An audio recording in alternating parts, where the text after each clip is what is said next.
is coming with 2 combo decks. Here they are. Big die roll. Very big die roll. I feel whoever definitely goes first on this one, normally you would have the advantage, but I feel in a matchup like this, winning the dice roll is going to give you a little bit more of that edge, especially going up against Atlantean Mermouths. You kind of want to make sure they don't get to go first and go unanswered. It's an 11. Yeah, that 11 is massively powerful. And I feel Owen can already see the writing on the wall in regards to who will be going first in this one. That seems to be the case, and the deck has adapted quite a bit. Obviously, Finsmiths are a big part of also the Jubel deck, and yeah, there it goes. We start things off with Tract. Yeah, the one very interesting thing that Owen has in his main deck is the access to both Perulia and Fluoros.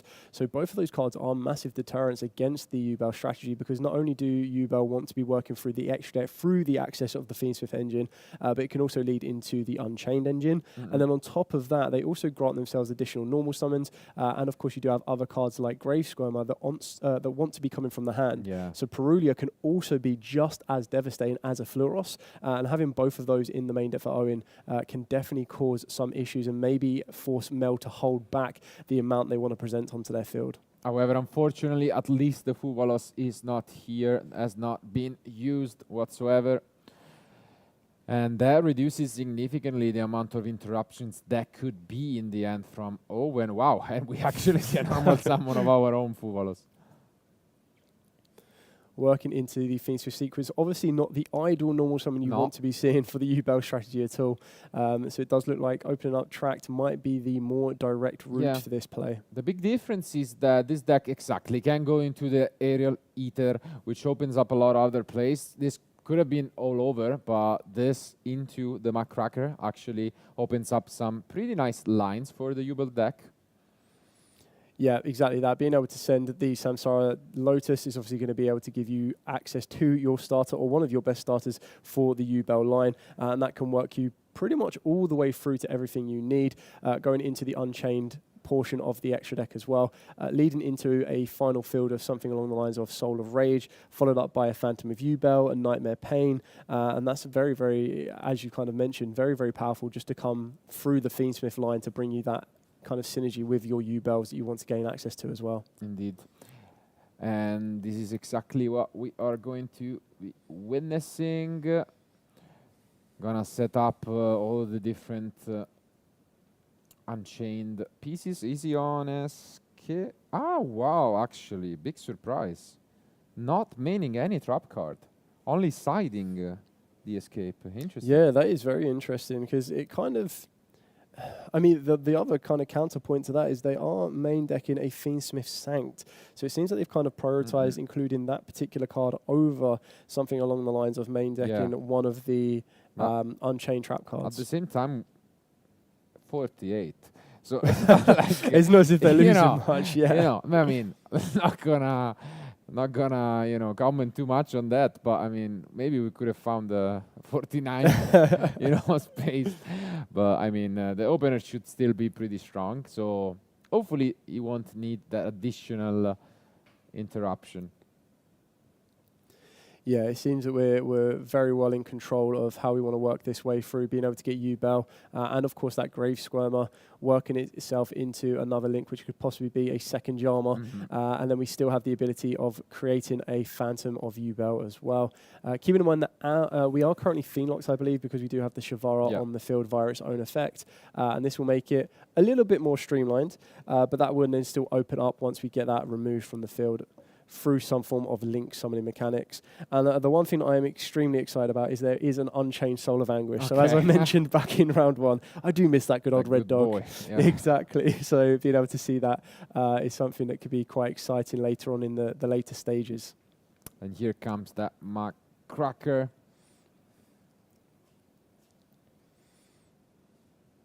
Yeah, so that Muckcracker being able to revive any fiend from the graveyard, coming straight back into the Soul of Rage. We already have direct access through most of the Yubel cards. I suppose the only thing that is missing is that Phantom, but more Yubel players are being very reserved with that. Now that you're only being able to play one copy of it, you kind of want to make sure you use it at the most opportune moments. Yeah, but at the same time, I'm seeing Mel shaking his head for some reason, maybe not too happy with something that went wrong down the line. Yeah, you can see it. Possibly not wanting to put back. Is there two Fiends with 0/0? Ah, there we go. So there's the Samsara Lotus coming back. I believe maybe they were trying to navigate in order to have the Samsara D Lotus stay on the field, so come back from the graveyard, but then also still be able to set up the Phantom of Yubel. But I feel that there is only one other 0/0 Fiend in the graveyard, being the Spirit of Yubel. Not wanting to sacrifice Lotus or Yubel is quite an interesting approach. Yeah. And now play is back on Owen. At least the good news is if you don't open any of those, mulch armies, you're going to have a lot of engine to play with. And Mermily is a really good deck at doing that. I guess we have used impermanence on the Unchained. Yeah, I would assume that would be the best kind of way there. But then also you do need to worry about the Lotus.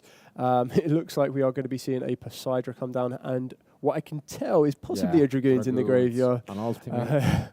Definitely flexing the extra shine on these particular cards there. Okay. Not really gonna prompt a response, and this can create so much advantage. We have seen previously what Poseidra can do, especially going second, helping to crack some fields. Yeah, the best thing about this, being able to chain block some of your mandatory effects with the Poseidra can be very, very helpful. Maybe we didn't use... No, I'd like to think we used impermanence on the Rage, otherwise Mel might respond with Rage linking off that Poseidra. Still trying to need to navigate if that Samsara D Lotus is going to utilize the effect as well. Currently we do have a very nice semi-attack lock, thanks to Nightmare Pain as well. Yeah. +2 cards along the spell and trap zones. Just looking at Mel's deck list right now, it could possibly be 2 infinite impermanences, but they could also be a couple of bluffs, as it doesn't look like there's anything else spell and trap worthy that could interact here.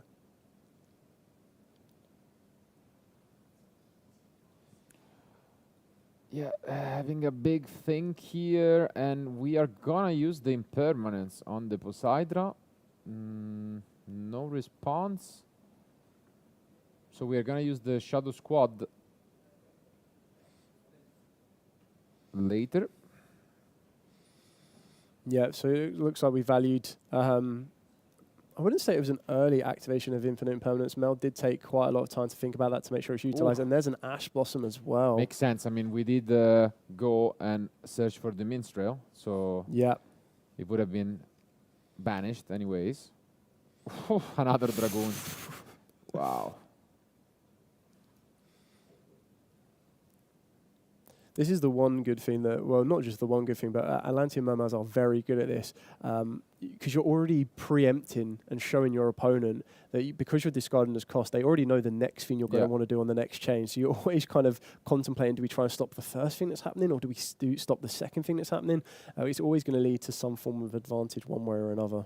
And this leads to the Abyss Shrine, one of the greatest piece of support, alongside... this other search.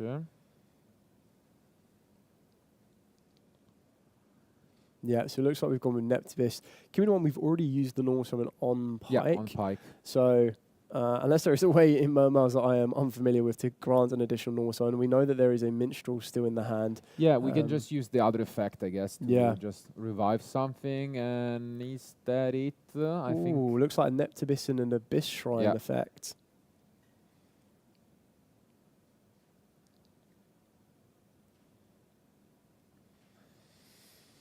Still one set unknown. And I can't tell if Mel has held back this Samsara or if the Samsara has been negated at some point. But I find it, I don't remember seeing 2 forms of negation. So this may be something that was preemptive, is waiting for the sealer camp, and that's possibly where you're going to strike to make sure that that effect does not resolve.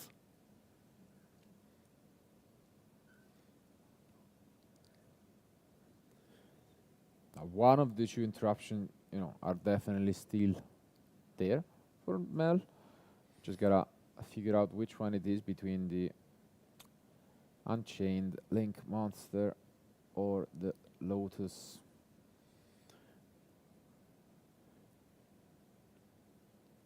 I feel the one thing that we need to keep in mind here is if that Samsara is still live, the Samsara effect, it was Rage that was still alive. Interesting. Wow. Very, very now interesting. Now we are going to see this SP come down to just banish the Coelicant. Very, very interesting that we decided to infinite impermanence the Samsara D Lotus at the start. But wow, that SP was incredibly powerful. Being able to trade pretty much 3 monsters on this one is very, very effective. The other thing that I was going to say is that the Samsara D Lotus, it turns the effect into destroy a U-Bell monster on the field. Now, the sacrifice of that would be you would tribute off your Samsara D Lotus and then destroy the U-Bell. Some people would play the Terror Incarnate, but it doesn't look like Mel has that in their deck list. So they wouldn't have, what that would have led to, is what I'm trying to get to, is that by getting rid of that U-Bell on the field, it wouldn't be able to float into a Terror Incarnate, which would then also mean that Nightmare Pain wouldn't be effective at all because there would be no U-Bell to redirect attacks. Yeah, and also here maybe a little bit of an unfortunate sequence because we tried to negate the SP effect with Coelicant, but then we still lost the... So maybe we could have let SP resolve, and then we will still have Pike and Dragoon to maybe go into, Vamos Shark and resolve also the Dragoon effect. But yeah, this now looks... awful if you're Owen. I mean, just gonna put it that way, because Mel is in the driving seat, a lot of resources in the graveyard set up, and that Nightmare Pain is still there. And when you're facing a 2700 attack monster, you can close the duel in an alternative way, we could say. Yeah, especially when you've got the Fiend's cards in the graveyard to kind of come back a little bit more here. You still have Samsara D Lotus, which will lead you into hopefully another U-Bell monster. Just being able to attack into Third Dragoon? Yeah. Third Dragoon, yes. We had 3 Dragoons in hand. But still, that wasn't enough at the end of the day. No. It looks like Owen is going to try and gain as much field presence as possible and as much resource as possible. Maybe trying to work his way into the Poseidon to be another form of interaction, but still being able to have access to this Samsara D Lotus, leading into a second U-Bell monster. Just being able to attack twice into any strong monster that Owen leaves on the field would ultimately lead to game. As Owen had to take damage previously with the Dragoons attacking into U-Bell, as you are not able to skip your battle phase. And just being able to get the Spirit of U-Bell onto the field, maybe even working into a Phantom, which looks like exactly what is going to happen here. And Owen sees the writing on the wall on that one. Yeah, well execution.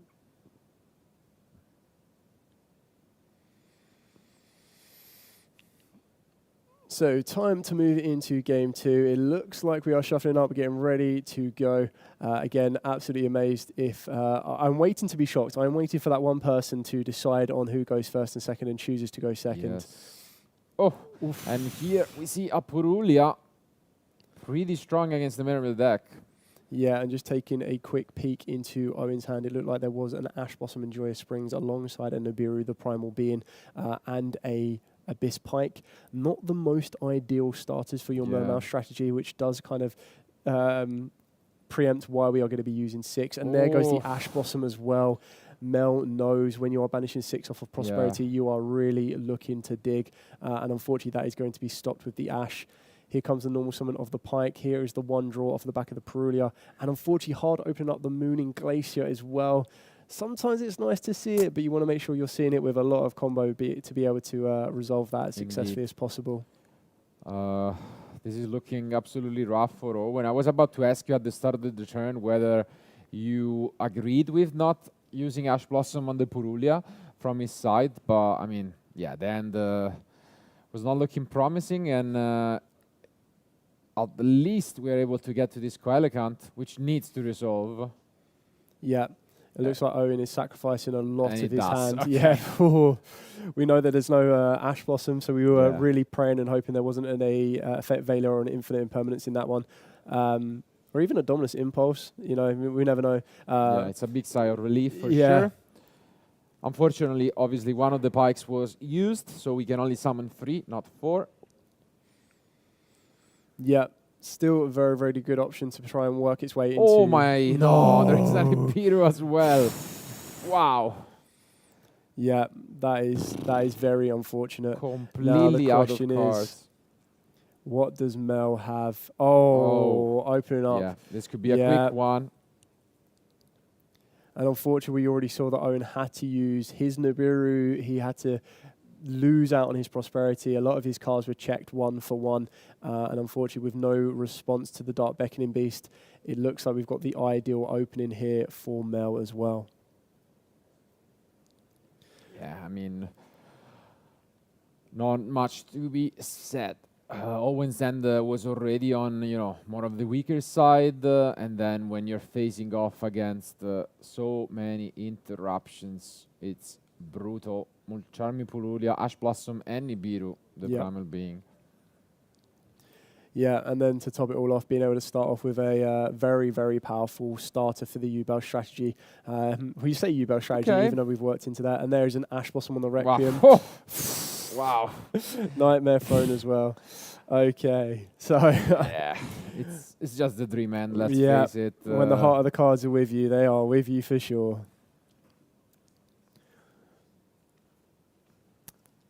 There we go. Even had the Phantasme. Very interesting choice to side that in. But I suppose if you do go down the link routes of the Mermail strategy, being able to kind of present a Phantasme, put back some of the cards you might not want to be seeing in your hand, stuff like a U-Bell, and then being able to draw fresh cards or draw fresh cards first and then recycle.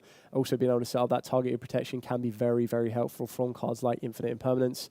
And that Nibiru token is pretty strong in defense. So just being able to add on a Phantom of U-Bell, if possible, can very easily present an OTK opportunity right here, just attacking into that Nibiru token.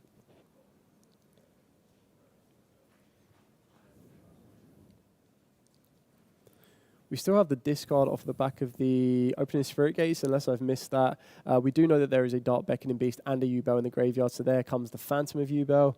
2 attacks onto the Nibiru token. Just trying to recall exactly what the stats are, but I believe it is two pikes plus the Coelacanth and 1 other.